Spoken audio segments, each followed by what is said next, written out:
Friends, welcome back to my channel lucky Mintu Yadav. అందరూ ఎలా ఉన్నారు? బాగున్నారా? నేనైతే చాలా బాగున్నాను. మీరు అందరూ బాగున్నారని అనుకుంటున్నాను. ఈరోజు వ్లాగ్ వచ్చేసి కుకింగ్ వ్లాగ్ అనమాట. అదేంటి అంటే గోంగూర ఎండు మెత్తళ్ళ కర్రీ ఎలా చేస్తాను నా స్టైల్లో అనేది చూపిస్తాను. నేనైతే టమాటా వేయను. టమాటా ప్లేస్లో ఈ చింతపండు గుజ్జు అయితే పోస్తానన్నమాట. ఆల్రెడీ గోంగూర పుల్లగానే ఉంటుంది, చింతపండు పులుసు ఎందుకు అనుకుంటున్నారా? ఒకసారి ట్రై చేయండి, నిజంగా చాలా అంటే చాలా బాగుంటుంది. ఇంకా ప్రాసెస్ అయితే స్టార్ట్ చేస్తాను. ఆనియన్ పచ్చిమిర్చి అయితే విధంగా నీట్గా కట్ చేసి పెట్టేసుకున్నాను. గోంగూర కూడా ఆల్రెడీ ఇందాకే వాటర్లో వేసి పెట్టేసేసాను అనమాట. ఇప్పుడు ఇవి కడుక్కోవాలి నీట్గా. చింతపండు కూడా నానబెట్టేసేసాను అనమాట. ఇంక ఇప్పుడే స్టవ్ ఆన్ చేసేసి ప్రాసెస్ అయితే స్టార్ట్ చేద్దాము. స్టవ్ ఆన్ చేసేసి కడాయి పెట్టుకోవాలి. స్టవ్ ఆన్ చేసాం కదా, కడాయి హీట్ ఎక్కింది. ఇందులో మనకి కొంచెం ఆయిల్ ఎక్కువ ఉంటేనే బాగుంటుందండి. ఏ కర్రీలో అయినా కూడా మరీ ఎక్కువ కాదు, మరీ తక్కువ కాదు, సరిపడా ఆయిల్ వేసుకుంటేనే కర్రీ టేస్ట్ అనేది చాలా బాగుంటుందన్నమాట. ఇంకా ఆయిల్ అయితే వేసేసుకున్నాను. ఆయిల్ హీట్ ఎక్కేలోపు మనం ఒలిచి పెట్టుకున్నాం కదా, ఇందులో కొంచెం వాటర్ వేసి పెట్టాలి. గోరువెచ్చని నీళ్ళు వేస్తే చాలా మంచిది. అంటే గోరువెచ్చని నీళ్ళతో కూడా కడుగుతారు. మా మమ్మీ అయితే అలాగే కడిగిద్ది. ఇంక నేనైతే నార్మల్ వాటర్తోనే కడిగేస్తున్నాను అనమాట, చల్లటి వాటర్తోనే. ఇంకా ఆయిల్ అయితే హీట్ ఎక్కింది. ఇప్పుడు ఇందులో కట్ చేసి పెట్టుకున్న ఆనియన్ పచ్చిమిర్చి వేసేసుకోవాలి.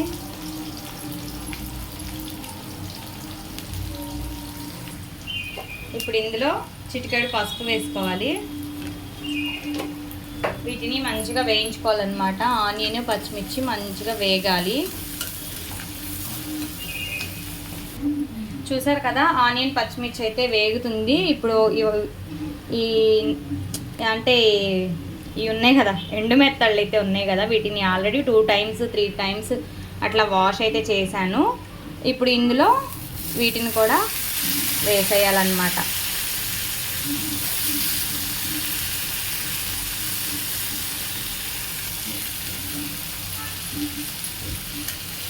ఒక 2 minutes వీటిని కూడా ఆయిల్లోనే ఇట్లా చేసేసేయాలి, వేయించాలి.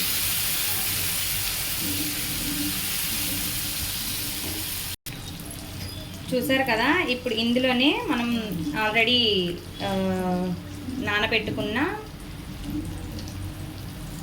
చింతపండు గుజ్జు కూడా ఇందులోనే వేసేసేయాలి.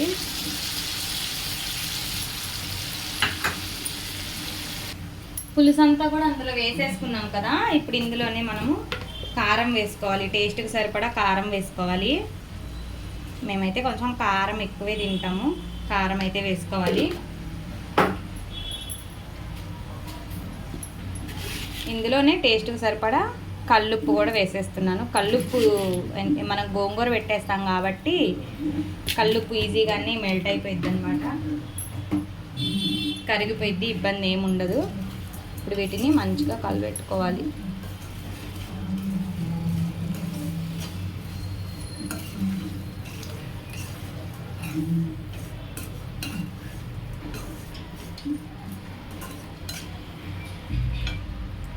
ఒక 2 minutes మూత పెట్టేసి మగ్గించేసుకోవాలన్నమాట. ఒక 2 minutes మూత పెట్టేసేయండి. దీని మీద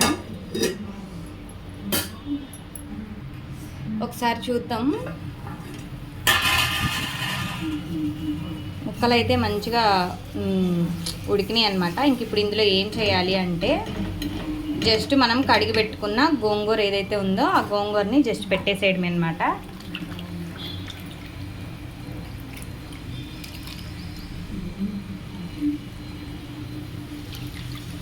నీట్గా కడిగేసుకొని గోంగూర పెట్టేసుకోవడమే.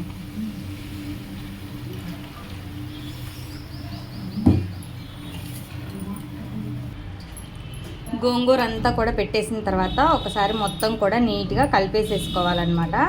కలిపేసేసుకొని మూత పెట్టుకోవడమే.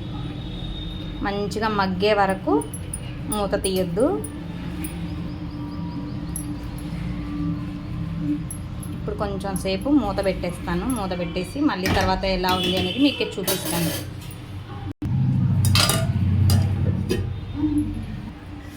ఒకసారి చూద్దాము గోంగూర ఎంతవరకు మగ్గిందో. చూసారా, గోంగూర అంతా కూడా నీట్గా మగ్గిపోయి ఆయిల్ అనేది పైకి వచ్చేసేసింది.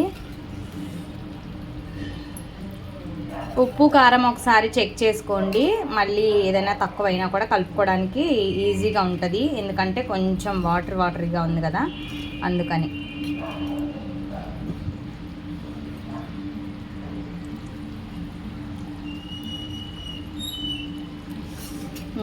పర్ఫెక్ట్, సరిపోయింది. ఉప్పు కారం అయితే సరిపడా వేసుకున్నాను నేనైతే, ఇంకా వేసే పనే లేదు. ఇంక ఇప్పుడు ఇందులో ఇంకొక ఐటమ్ అయితే యాడ్ చేస్తాను, అది ఏంటి అనేది కూడా చూపిస్తాను. నేను ఇందులో ఏం వేస్తాను అని మీరు అనుకుంటున్నారో చెప్పనా? కొత్తిమీర వేస్తాను అనుకుంటున్నారు కదా, నేను కొత్తిమీర వేయనండి. నేను కరివేపాకు వేస్తాను, పచ్చి కరివేపాకు వేస్తాను. కరివేపాకు వేస్తే టేస్ట్ అయితే ఇంకా చాలా బాగుంటుంది. ఎప్పుడైనా కర్రీ అయిపోయిన తర్వాత పచ్చి కరివేపాకు ఇట్లా వేసి చూడండి, టేస్ట్ అయితే సూపర్ ఉంటుంది, స్మెల్ కూడా సూపర్ వస్తుంది. ఎవరిష్టం వాళ్ళదిలేండి, నేనైతే ఇలా వేస్తానని అయితే చెప్తున్నాను. ఇంక ఇలాగ కరివేపాకు వేసిన తర్వాత ఒక 5 మినిట్స్ మళ్ళీ ఇలా మూత పెట్టేసి ఒక 5 మినిట్స్ తర్వాత స్టవ్ ఆఫ్ చేసుకోవడమే. 5 మినిట్స్ తర్వాత స్టవ్ ఆఫ్ చేసుకోమని చెప్పాను కదా, ఇవ్వండి చూడండి 5 మినిట్స్ తర్వాత ఎలా ఉంది ఏంటి అనేది. చూసారు కదా, స్మెల్ అయితే అద్రిపోతుందండి. గోంగూర ఉడికింది లేనిది మీకు అర్థమైద్ది, దాన్ని బట్టి స్టవ్ అయితే ఆఫ్ చేసుకోండి. గోంగూర అయితే ఈజీగానే ఉడికిపోయిద్ది. ఇంకా నేనైతే స్టవ్ ఆఫ్ చేసేస్తున్నాను. చూసారు కదా,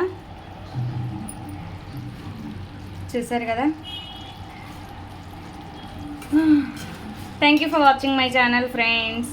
బాయ్ అండి అందరికీ.